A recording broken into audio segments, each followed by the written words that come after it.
Terima kasih masih bersama kami. Pemirsa, penggunaan aplikasi Sirekap dalam pemilu 2024 tidak berjalan mulus hingga menimbulkan pro dan kontra. Kesalahan pembacaan formulir, hasil unggahan yang berbeda, hingga faktor keamanan cyber menjadi beberapa hal yang diperbincangkan masyarakat. Apa yang sebenarnya terjadi? Dan berikut ulasan oleh rekan Giselia Nurrahma dan Raga Firdaus.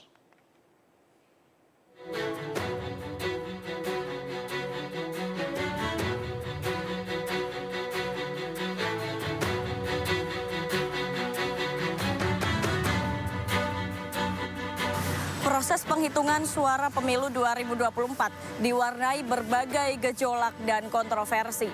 Salah satunya terkait dengan penggunaan sistem informasi rekapitulasi elektronik atau Sirekap yang baru digunakan KPU RI dalam pemilu 2024 ini. Apa sebenarnya Sirekap? Bagaimana cara kerjanya? Dan apakah benar terdapat celah keamanan dalam piranti lunak buatan KPU ini? Pemirsa, berikut apa kata fakta.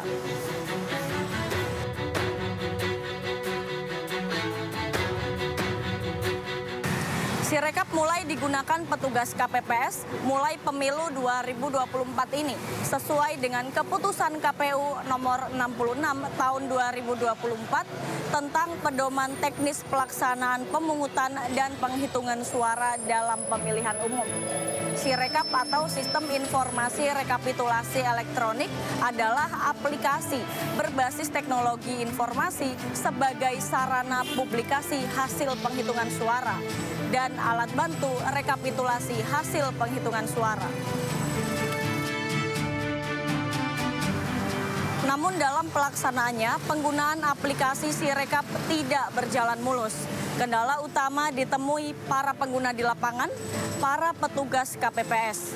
Mulai dari sulit terhubung dengan server KPU, pembacaan yang tidak sesuai, hingga perubahan data yang diunggah. Data yang diunggah petugas KPPS terbaca berbeda dengan yang tercantum pada server KPU.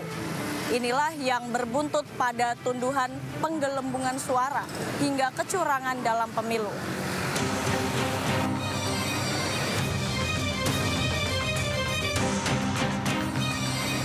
Komunitas Cyberity mengungkap hasil investigasi mereka. Hasilnya ditemukan sejumlah celah keamanan cyber, tak hanya dalam sistem Sirekap, juga dalam situs web milik KPU, pemilu2024.kpu.go.id. Sirekap dan situs web pemilu 2024 milik KPU diduga menggunakan jasa komputasi awan atau cloud server milik Alibaba Group, raksasa teknologi di Tiongkok. Sebuah akun X atau Twitter juga mengungkapkan permasalahan serupa. Bahkan lebih jauh disebutkan situs web Sirekap dan Pemilu 2024 terhubung dengan beberapa situs web lainnya, sehingga rawan celah keamanan cyber. KPU membantah bahwa server Sirekap terhubung dengan cloud server Alibaba. KPU menegaskan server yang digunakan ada dalam negeri di Indonesia. Namun KPU mengakui bahwa terdapat sejumlah kesalahan dalam pembacaan aplikasi Sirekap. Kesalahan-kesalahan tersebut segera akan dikoreksi. Proses unggah formulir C hasil oleh KPPS yang berjumlah 1,6 juta orang. 1,6 juta orang, manajerialnya luar biasa juga, yang secara bersamaan dengan aktivitas publik dari dalam maupun luar negeri yang ingin melihat data hasil pemilu. Maka diperlukan distribusi akses terhadap portal publikasi pemilu 2024.kpu.go.id yang berada di seluruh belahan dunia untuk mempercepat akses publik terhadap portal tersebut. Seluruh data Sirekap diproses dan disimpan dalam pusat data yang berada di Indonesia. Prabowo 62, coba lihat Sirekap. Prabowo 941. Sejauh ini sih nggak percaya ya, soalnya banyak teman-temanku yang jadi petugas di KPPS itu untuk input datanya aja tuh susah. Jadi kayak dibiarin aja gitu, nggak usah diinput datanya katanya. Jadi cuman ngumpulin kertas fisiknya aja gitu.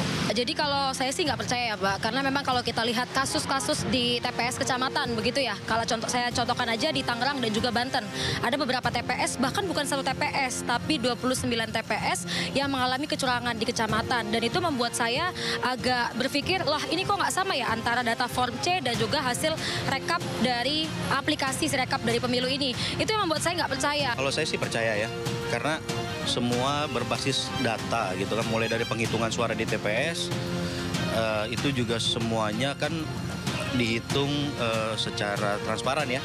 Ada petugas KPS, ada saksi, sampai itu direkap di aplikasinya ataupun softwarenya Sirekap itu gitu loh. Menurut saya sih percaya gitu loh. Data belum kita input, data masih banyak di sini.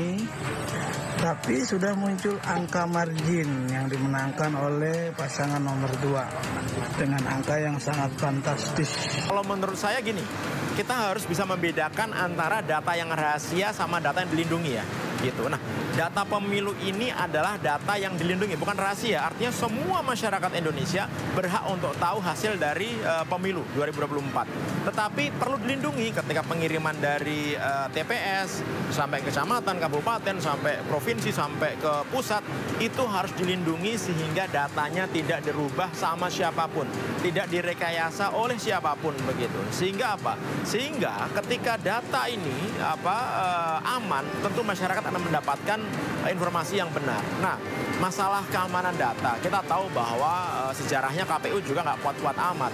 Terjadi banyak sekali peretasan di server KPU.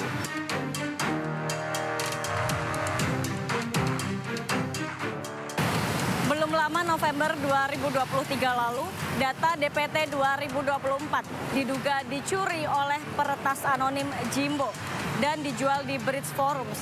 Data NIK, nomor KK, lengkap dengan data pribadi serta dengan kodifikasi TPS. Jimbo menawarkannya $74.000 Amerika Serikat atau setara dengan 1,2 miliar rupiah. Di tahun 2022, akun anonim Biorka mengklaim menguasai 105 juta data penduduk Indonesia hasil peretasan di situs KPU. Biorka meminta harga $5.000 Amerika di forum Bridge Forums. Sebelumnya pada tahun 2020, data 2,3 juta warga dan pemilih Indonesia juga pernah dibocorkan oleh peretas dengan akun anonim Under the Bridge. Masalah keamanan cyber memang krusial. Berulang kali menjadi korban peretasan, membuat publik sulit percaya pada keamanan data KPU. Terlebih, data pemilih di KPU merupakan data kependudukan yang sangat lengkap. Apa yang patut dibenahi dan ancaman apa yang masih dapat terjadi? Prabowo naik dari 58 jadi 948 dan Ganjar tetap jadi 87. Aplikasi yang dibuat KPU, saya nggak ngerti nih bagaimana programmernya itu membuat aplikasi bisa sejelek ini gitu. Kenapa? Karena harusnya sudah ada aturannya kan. Kalau dalam satu TPS itu maksimal hanya 300 suara. Artinya nggak boleh nih kalau lebih dari 300 suara. Nah, ternyata kemarin kericuan terjadi ketika dalam satu TPS ada lebih dari 300 suara. Ada penambahan 800, 1000, sampai 500.000, sampai 3,5 juta, dan lain-lain. Ini nggak akan terjadi kalau programnya dibuat dengan benar. Kalau ada pembatasan, harusnya ada error checking. Sehingga ketika orang moto kemudian hasilnya lebih dari 300, error dong. Nggak bisa disubmit dong gitu, ya kan? Nah, ini nggak dilakukan. Gitu. Nah, untuk membuktikan itu nggak bisa kita asal tuduh sebenarnya. Jadi kita harus melakukan, kalau aplikasi Sirekap namanya source code auditing. Jadi kita melakukan audit terhadap source code-nya begitu, dan kita cek ada nggak baris-baris program gitu yang membelokkan setiap suara pasangan tertentu itu selalu ditambah angkanya gitu. Nah, itu harus dicek tuh. Tetapi kalau yang dicek adalah aplikasi yang sekarang, udah terlambat tentu saja karena udah diperbaiki oleh KPU. Kalau mau ngecek ya aplikasi yang versi pertama dulu gitu, yang menimbulkan banyak kegaduhan begitu. Berbagai cara kesalahan secara teknologis gitu kan ditemukan. Ada kalau ketahuan salah di sini dikeluarkan pindah ke daerah lain, itu kan ada juga, ada kesalahan input dan sebagainya. Nah, itu sebabnya lalu menimbulkan kecurigaan. Oleh sebab itu perlu diadakan audit digital forensik terhadap Sirekap dan sistem data server KPU-nya sekalian.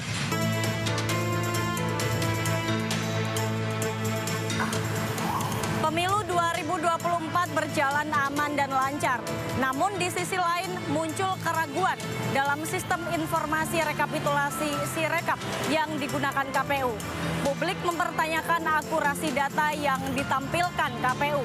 Hingga muncul dugaan penggelembungan suara dan mengarah pada kecurangan pemilu. Semua itu harus dijawab oleh KPU dengan menunjukkan data secara transparan dan akuntabel. Saya Gisalia Nur Rahma dan juru kamera Raga Firdaus. Nantikan apa kata fakta berikutnya.